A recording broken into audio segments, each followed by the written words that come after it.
नमस्कार प्रणाम, आप सबके स्वागत बाटे देवा वाली भौजी यूट्यूब चैनल पे। छोटा सा गीत सुना तनी, अच्छा लगे तो लाइक करो, सब्सक्राइब करो। नई झुलनी के छैया बलम दोपहरिया बिताइली हब हो।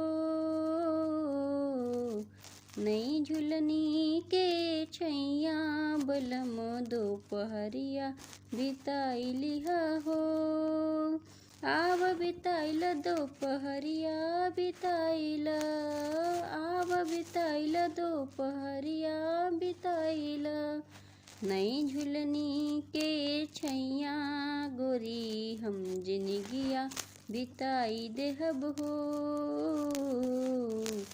नई झुलनी के छैया गोरी हम जिनगिया बिताई देहब हो। 4 महीनावा गर्मी के दिनवा, गर्मी के दिनवा में चूए पसीनावा। 4 महीनावा गर्मी के दिनवा, गर्मी के दिनवा में चूए पसीनावा।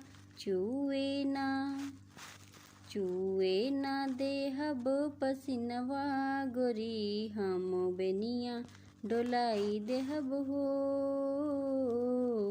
चूए ना देहब पसीनवा गोरी हम बेनिया डोलाई देहब हो।